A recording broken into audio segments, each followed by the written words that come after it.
Land of News live from the wall.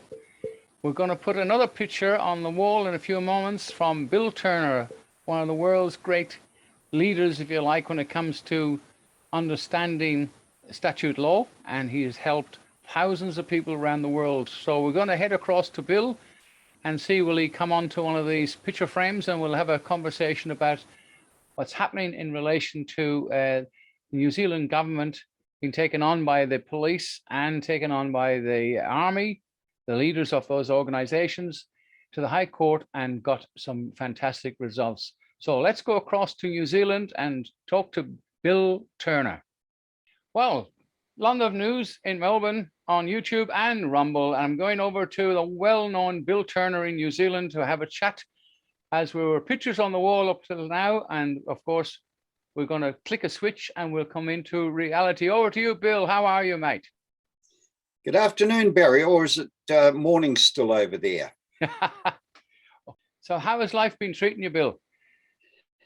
Well, as you know, I've been recovering from a stroke, Barry, and but over the last few months, I've been running quite a few workshops, and I'm going to have to stop doing them because my health is starting to suffer. So, but I'm quite happy to do a Zoom with you and all your followers over there, and hopefully between the two of us, we can update them on what's happening.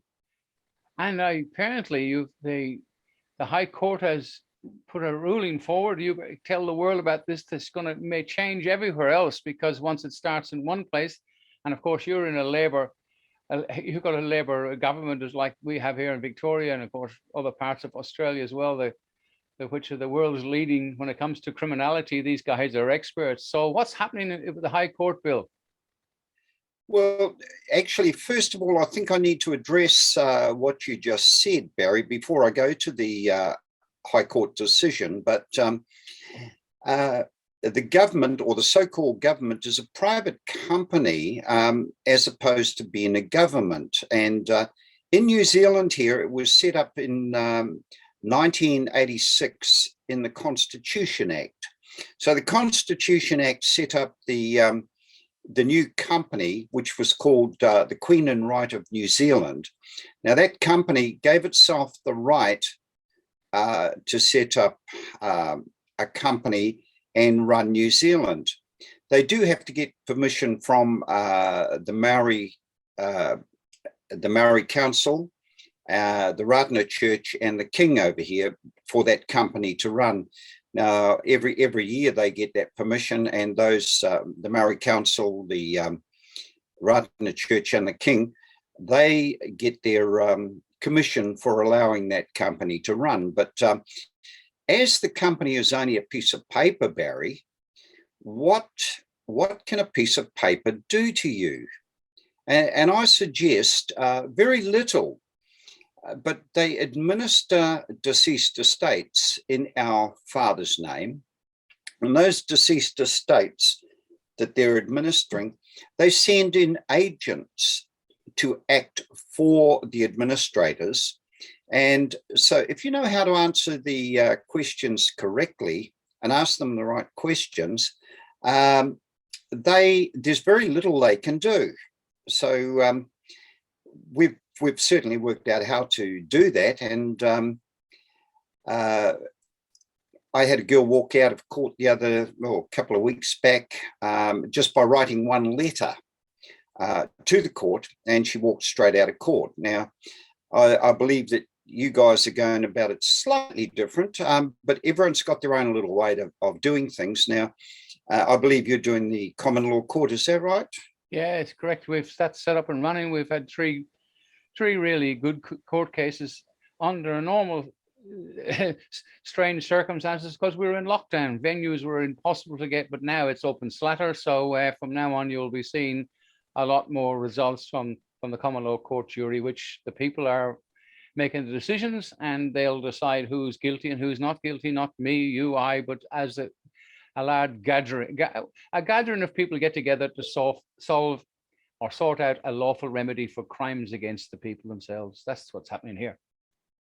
Great. And look, I think the final thing you need to know is that the government, because they can only see, the agents for the piece of paper can only see dead or deceased estates. They can't see the living. So when you present a case to them, Dr. Barry, they cannot see it because they're in the world of fiction. So what you need to look at over here, we have the 1934 Reciprocal Enforcement of Judgments Act. Now, you need to find that in your legislation. Now, if you go to the state legislation, the states are sovereign as opposed to if you go through the federal, because now you're going through the head company. So the states, if you find the legislation in your state, you go for Reciprocal Enforcement of Judgments Act. Now, because they can only act on certificates, you first need to do a search for certificates through the legislation, and you have to find out the certificate. Once you find the certificates, now over here our legislation says that forms in a schedule have statutory force. Therefore, forms in the High Court rules must be obeyed. So once you find the forms, and you will find the forms, Barry, you've just got to dig a little bit. But if you find the certificate and you fill out the certificate, and there's a few little tricks to that which I will show you in a private meeting. But also, once you have done that certificate, then you apply to the court for a reciprocal enforcement of judgment, and they must give it to you because they cannot take away man's rights. Now, like I was saying before, because it's a piece of paper, and our government was set up under the 1986 Constitution Act, the World Court said to them, hey, you can't do that. You've got to contain the rights for the people. Now, under the American Constitution, they had amendments to the act. So the company has a constitution, and under the American Constitution, to give the people their rights, they had to do amendments like the First Amendment, the Second Amendment, the right to bear arms, the right to remain silent. All those came in the amendment. So our rights came in the Imperial Laws Application Act 1988, and that satisfied the World Court that our rights were upheld. Now, a lot of people go to the 1990 Bill of Rights Act, which is not quite right. It's better to go to the Imperial Laws application because first in time is best in time. And so if you go back to when they held King John at the point of a sword and forced him to sign the Magna Carta, that Magna Carta upheld our rights. But because the corporations cannot see the living man, they had to put it into statute. Now, as their agents, they're sworn to uphold statute. And so if you ask them if they're an agent of the Crown, they have to answer yes. And are you sworn to uphold statute? Yes. Right, here's the statute I want you to uphold. Now, what they did with the Magna Carta was they enshrined it into Statutes of Westminster the First. Okay, now that's in our rights under the Imperial Laws Application Act. So when you know that, you hold them to that act. Now, like, for example, under Section 92Y of the Health Act 1956, it says force not permissible. So the Health Act, they tell you they cannot force you to do anything. So in the court case that I'm going to go to in a second, Yardley versus the Minister for Workplace Relations and Safety, they didn't use that. If they'd used that and a few other bits that I use, like Section 240 of the Crimes Act, which is misrepresentation. Okay, so under Section 240 of the Crimes Act 1961, obtaining by deception or causing loss by deception. Everyone is guilty of obtaining by deception or causing loss by deception, who by any deception and without claim of right. Now, there's the key words, without claim of right. Now, they can never give a claim of right, Barry. Yeah. And so if you have a claim of right, there's nothing they can do. So, but if you ask them the first two questions, once again, are you an agent of the Crown? Yes, they are. Are you sworn to uphold statute? Yes, right. Have a look at Section 240 of the Crimes Act, and then refer them to Section 40 of the Contract and Commercial Law Act. Okay, Dr. Barry, under Section 40 of the Contract and Commercial Law Act, it says Sections 36 to 39 have effect in place of the rules of the common law and of equity, governing the circumstances in which a party to a contract may rescind it or treat it as discharged for misrepresentation. Okay, so they're misrepresenting the fact that they are prosecuting a trust in the name of the father, or a trust in the name of Lundove or Turner. Okay, so they're also in breach of Section 5 of the Secret Commissions Act 1910. So first of all, you once you've established what their status is, that they're an agent of the Crown and they're sworn to uphold statute, then you quote those three acts and they've got to uphold them. They're sworn to. There's nothing they can do. Now, when you're doing your common law court, you make your decision, and then you hold them accountable with a certificate, and you also go in for a judgment in their own court under the Reciprocal Enforcement of Judgments Act. Okay, so you will get a foreign judgment because we're foreign to them. We're living and they can only see dead. So we get a foreign judgment, and that upholds your common law court. Now they've got to go out and arrest it. Yeah, well, unfortunately, the police force here, well, all police forces in Australia are not just private corporations, they've gone beyond that. There's a lot of decent cops out there that are sick and tired of it, and that I know for a fact.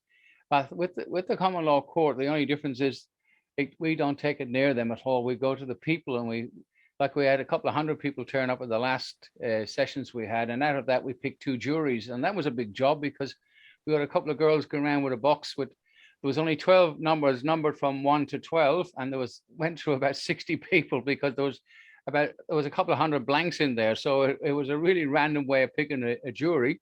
And eventually everybody got a number moved over to the chairs with the 12, and we got a jury. It was a bit of, everybody wanted to be on the jury, but it was a laugh when we trying to pick them, and we did that, and then they got sworn in. So the people in a common law court make a decision whether they're guilty or not, and then they go and deliberate for a while, and sometimes it's a bit of a pain. They go away for too long, and they come back with the remedy.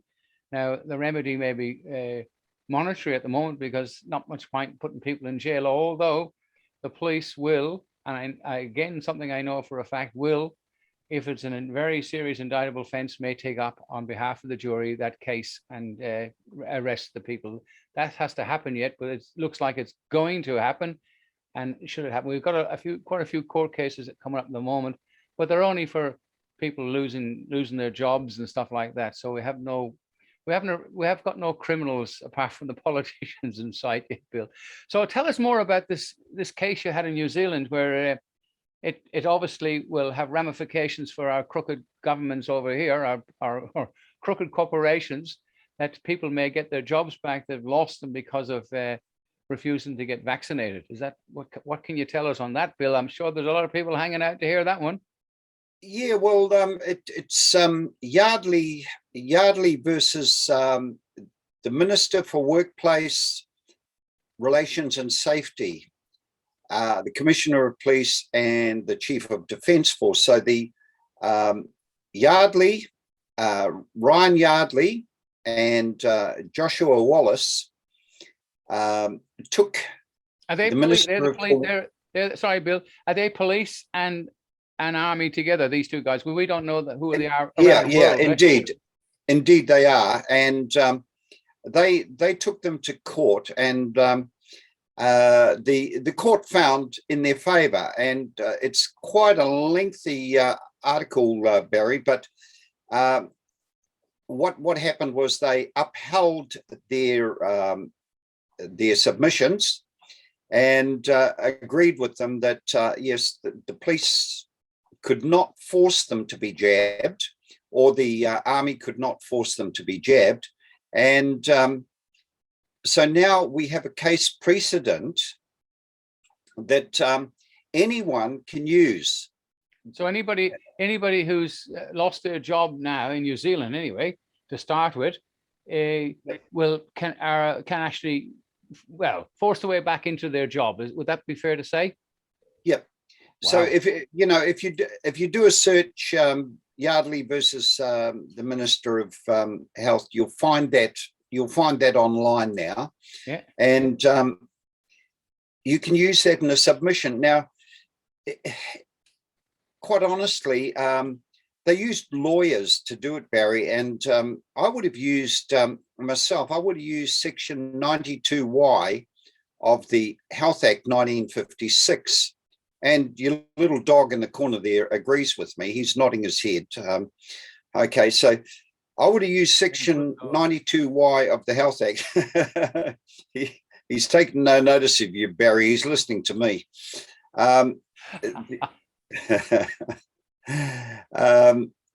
Health Act.